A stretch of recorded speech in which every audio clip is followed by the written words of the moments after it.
اگر آپ دیکھیں تو اللہ نے سورہ سبا میں یہ ارشاد فرمایا ہوا ہے کہ اللہ نے بڑے جو جنات ہیں وہ اللہ نے سلیمان علیہ السلام کے تابع کر دیے، اور وہ ان کے لیے بڑے بڑے قلعے بناتے تھے اور تصاویر بناتے تھے۔ تو یعنی یہاں سے اس آیت سے یہ ثابت ہوتا ہے کہ سلیمان علیہ السلام کے دور میں تصاویر الاؤڈ تھیں، یعنی وہ بنائی جاتی تھی تصاویر۔ اور اگر آپ دیکھیں تو سورہ یوسف، وہاں پہ اگر آپ دیکھیں تو یوسف علیہ السلام کے جو بھائی تھے اور ان کے جو ماں باپ تھے، انہوں نے سجدہ تعظیمی کیا یوسف علیہ السلام کو۔ تو یہاں سے یہ بات بھی ثابت ہوتی ہے کہ یوسف علیہ السلام کے دور میں سجدہ تعظیمی جائز تھا۔ پھر اگر آپ سورہ کاف دیکھیں تو سورہ کاف میں اللہ نے بتایا ہوا ہے کہ جو لوگ تھے، جب اصحاب کاف دوبارہ اللہ نے ان کو جگایا تو کچھ لوگوں نے یہ مشورہ دیا کہ ہم ان کی جگہ پہ مزار بنائیں گے، بلڈنگ بنائیں گے، یعنی مزار بنائیں گے۔ تو یعنی یہاں سے یہ ثابت ہوتا ہے کہ اس دور میں عیسیٰ علیہ السلام کے دور میں مزارات یا مقبرے جو تھے یہ بھی الاؤڈ تھے۔ تو جب حضرت محمد صلی اللہ علیہ وسلم، اللہ کے آخری رسول صلی اللہ علیہ وسلم آئے تو آپ صلی اللہ علیہ وسلم نے جو سجدہ تعظیمی تھا اس کو بھی حرام، یعنی شرک کی کیٹیگری میں ڈال دیا، اور جو تصاویر تھیں ان کو بھی حرام قرار دے دیا، یعنی شرک کی کیٹیگری میں ڈال دیا۔ اور جو مزارات ہیں، یعنی ایک حدیث ہے کہ آپ صلی اللہ علیہ وسلم نے حضرت علی رضی تعالیٰ عنہ کو یہ مشن دیا کہ جتنی بھی قبریں ہیں ان سب کو برابر کر دیں، اور جتنی بھی تصاویر اور بت ہیں ان سب کو توڑ دیں اور ختم کر دیں۔ تو آپ صلی اللہ علیہ وسلم نے یہ تینوں چیزیں ختم کر دی، کیونکہ آپ صلی اللہ علیہ وسلم کو پتا تھا کہ بعد میں جو ہے نا یہ امت مقبرے بنا کے، مزار بنا کے، تو وہ وہاں پہ منتیں مانگیں گے۔ سجدے بھی ہم نے کرتے ہوئے دیکھا۔ اگر آپ دیکھیں تو ہمارے یہ جو پچھلے وزیر اعظم تھے عمران خان، انہوں نے تو ایک قبر کو جا کے سجدہ بھی کیا۔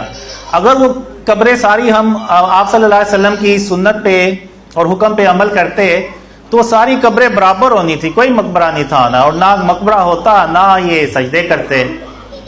تو اب اتنی ڈیٹیل میں حضرت محمد صلی اللہ علیہ وسلم نے اپنی امت کو شرک اور اس کی اقسام کے بارے میں بتایا۔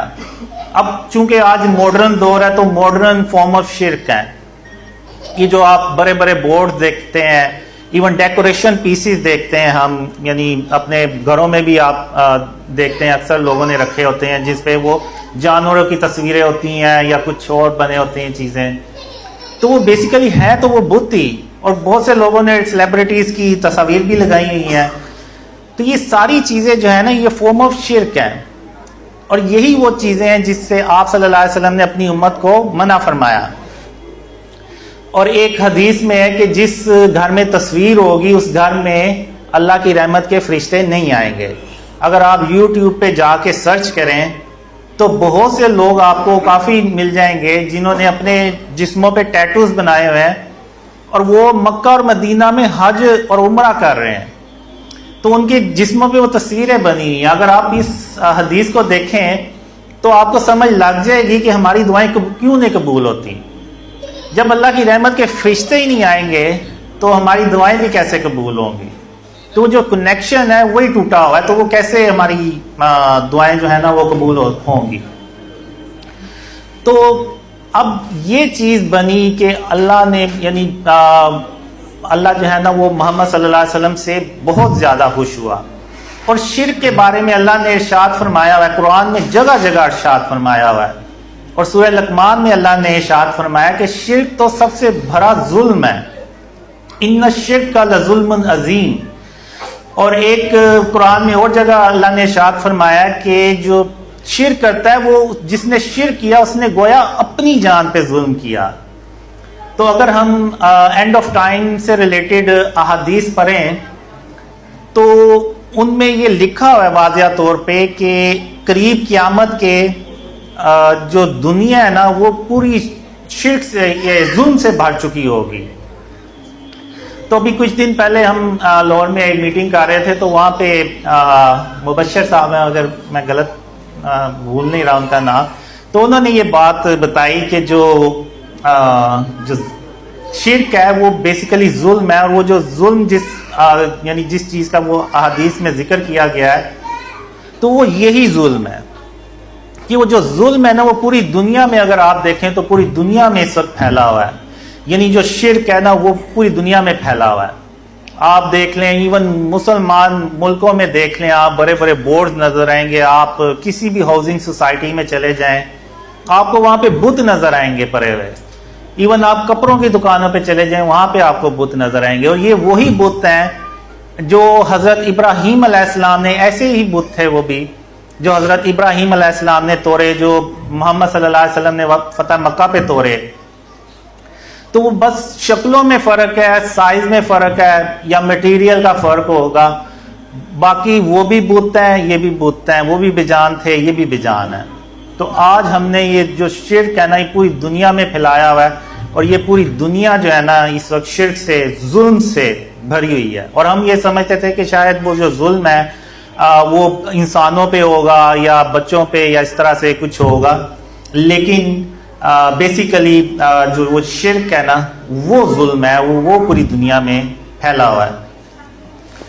اب حضرت محمد صلی اللہ علیہ وسلم کے بعد یہاں پہ میں چار جو مجھے اللہ نے خوابوں میں دکھایا, جو چار بڑے اللہ کے نبی ہیں جو ٹاپ 4 رینک میں آتے ہیں, تو ان کے بارے میں بتایا. تو میں نے ایک خاتم النبیین محمد صلی اللہ علیہ وسلم کے بارے میں آپ کو بتایا. جو دوسرے اللہ کے نبی ہیں جو جن کا دوسرا رینک ہے وہ ہیں ابراہیم علیہ السلام. اب ابراہیم علیہ السلام کی بھی آپ دیکھیں تو اللہ نے قرآن میں جو کوالٹیز ہیں وہ بیان کی ہوئی ہیں, اور وہ کوالٹیز کیا تھیں کہ ابراہیم علیہ السلام ایک اللہ کو تلاش کر رہے تھے. جب انہوں نے سورج کو دیکھا تو وہ انہوں نے خیال کیا کہ شاید یہ معبود ہے, تو وہ جب غروب ہو گیا تو انہوں نے کہا کہ نہیں تو غروب ہو گیا ہے. پھر جب چاند کو دیکھا تو انہوں نے کہا کہ شاید یہ چاند جو ہے یہ معبود ہے, تو وہ بھی غروب ہو گیا. ستاروں کو دیکھا تو وہ بھی غروب ہو گئے.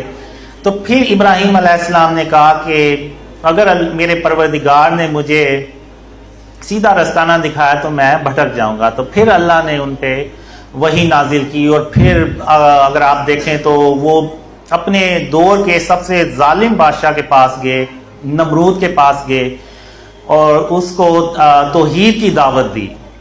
تو وہ ابراہیم علیہ السلام سے جھگڑنے لگا. تو ابراہیم علیہ السلام نے کہا کہ میرا پروردگار زندگی اور موت دیتا ہے. تو نمرود کہتا ہے کہ زندگی اور موت تو میں بھی دے سکتا ہوں. تو ابراہیم علیہ السلام نے کہا کہ میرا پروردگار سورج کو مشرق سے نکالتا ہے, تم مغرب سے نکال کے دکھاؤ.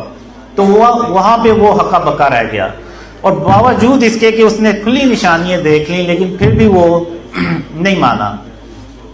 پھر اس کے بعد ابراہیم علیہ السلام نے سارے جو بت تھے اس دور میں ان کو توڑ کے تو ایک بڑے بت کے کندھے پہ کلہارا رکھ دیا.